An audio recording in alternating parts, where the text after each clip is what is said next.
টোটোওয়ালা মুই গান্ধীনগরত, টোটো চালায় মুই খাম। এই টোটো যাবে?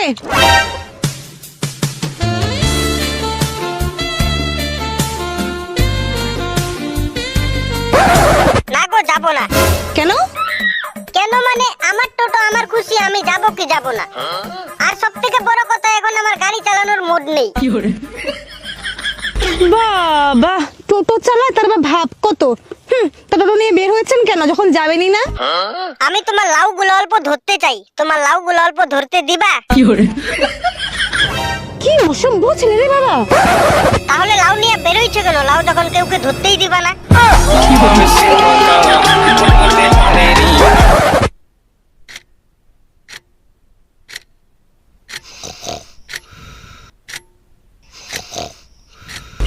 বলছি বৌদি, ভিতরে কি পড়েছে গো? বৌদির জামাই বলছি। কে রে তুই খাঙ্কির ছেলে?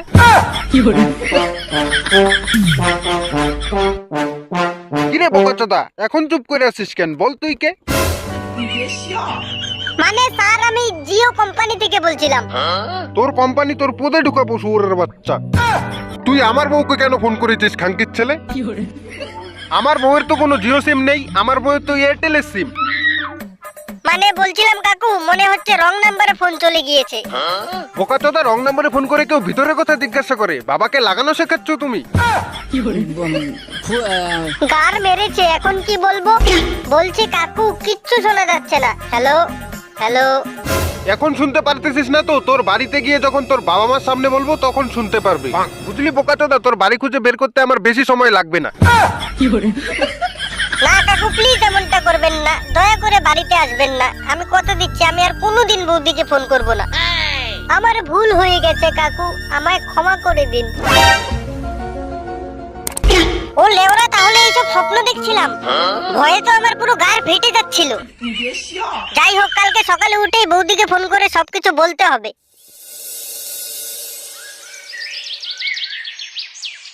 বলছি বৌদি, কালকে রাত্রে কি স্বপ্ন দেখেছিলাম জানো?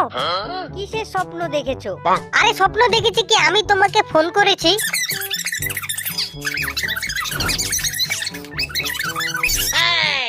ও, তাহলে এর জন্যই সকাল সকাল ফোন করেছো? আরে বোকা, আমার বর আমেরিকাতে কাজ করে। বাড়িতে এসেছিল, কিন্তু 4-5 দিন আগে আবার চলে গিয়েছে। আর এইরকম স্বপ্ন তো দেখবেই, সারাদিন আমার ভিতরের জিনিসের কথা নিয়ে ভাবতে থাকো, তাহলে দেখবে না এরকম স্বপ্ন। যাই হোক বৌদি, তাও আমার ভয় করছে। আরে বোকা, ভয়ের কিছুই নেই। তুমি আজকে আসো আমাদের বাড়িতে, তোমার ইঞ্জিনটা আমার গাড়িতে অল্প চালিয়ে যাও, তাহলেই দেখবে সব ঠিক হয়ে গেছে। বৌদি, কিসের ইঞ্জিনের কথা বলতেছো? আমার তো কোনো ইঞ্জিন নেই। আরে শিক্ষিত মূর্খ, যদি লাগাতে চাও তাহলে আসো। আরে বৌদি, এটা আগে বলবে তো, বলো কোন ফ্লেভারের কন্ডম নিয়ে আসবো। আরে এসব নিয়ে তোমাকে ভাবতে হবে না, এসবের ব্যবস্থা করা আছে। তুমি এক কাজ করো, 10,000 টাকা নিয়ে আইসো তো। এই লাগানোর জন্য আবার পয়সা দিতে হবে নাকি? আরে বৌদি, আমার কাছে নাই তো এত টাকা। আর তোমার বোন আমেরিকাতে কাজ করে, তোমাদের কি টাকার অভাব আছে নাকি? আরে তুমি যেটা ভাবছো ওটার জন্য আমি টাকা চাইছি না। তোমার দাদা এবার যত টাকা নিয়ে এসেছিল সব টাকাগুলোই নতুন ঘর বানাতে চলে গিয়েছে। তোমাকে তো বললামই, সবে 5 দিন হলো তোমার দাদা আবার গিয়েছে, তো হাতে এখন 1 টাকাও নেই। তোমার দাদা 1 মাস কাজ না করার আগে তো আর স্যালারি পাবে না। তাই তোমার দাদাই আমাকে বললো, এখন কারো কাছ থেকে কিছু টাকা ধার নিয়ে চালাতে, তোমার দাদা স্যালারি পেলেই টাকা ফিরিয়ে দেব। তাও না পচা 10,000 টাকা ম্যানেজ করে। তোমার কাছে আমি টাকা ধার হিসেবে চাচ্ছি, ওগুলা করার জন্য তোমার কাছ থেকে আমি টাকা নেব নাকি? ঠিক আছে বৌদি, আমি দেখতেছি। না পচা, দেখছি বললে হবে না, তুমি যেভাবেই হোক 10,000 টাকা ম্যানেজ করে নিয়ে আসো। ঠিক আছে, রাখছি, তুমি তাড়াতাড়ি চলে আসো। কি যে করব, দেই পিসি মোবাইল কেনার জন্য যেই 10,000 টাকা দিয়েছে ওটা দিয়ে দেই। বৌদি তো টাকা আমাকে ফিরিয়েই দেবে, আর সব থেকে বড় কথা, ফ্রিতে লাগাইতে তো দিবে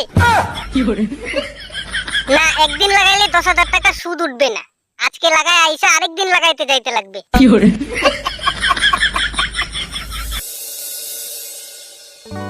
বাহ বৌদি, তোমার বাড়িটা তো সেই সুন্দর। খালি কি বাড়িটাই সুন্দর নাকি? আরে না, খালি বাড়ি সুন্দর হইতে যাবে কেন, তুমিও তো সেই সুন্দর। তোমাকে দেই গেই তো আমার কলা দিয়ে রস বেরিয়ে যাচ্ছে। যাই হোক বৌদি, আমার আর তর সইতেছে না, তাড়াতাড়ি চলো শুরু করি। শুরু করো, তোমাকে কি আমি না করেছি নাকি? चलो भाई কতদিন পরে রকেটটা লঞ্চ করার সুযোগ পেয়েছি। প্রথমে লাউগুলা সাইজটা ভালো করে দেখে নেই। কি হয়েছে টুম্পা? কে কোথায় আছো গো? আমার সর্বনাশ হয়ে গেল। এইটা কে বৌদি? আমার বর। তুমি না বলছিলে তোমার বর আমেরিকাতে থাকে? কিছু বলছো না কেন বৌদি? আমার মোবাইলটা কোথায়? পুলিশকে ফোন করতে হবে। বন্ধুরা, ভিডিওটা অনেক ছোট, তাও পার্ট 2 কেন দেবো তা পিন কমেন্টে লিখে দিয়েছি, চাইলে দেখে নিতে পারো। আর অনেকেই আমাকে বলে এরকম কার্টুন ভিডিও কিভাবে বানায়, তো এই ভিডিওতে তোমরা যদি 5000 লাইক করে দাও তাহলে এরকম ভিডিও কিভাবে বানায় তার ফুল ডিটেলসে আমি ভিডিও বানিয়ে দেবো।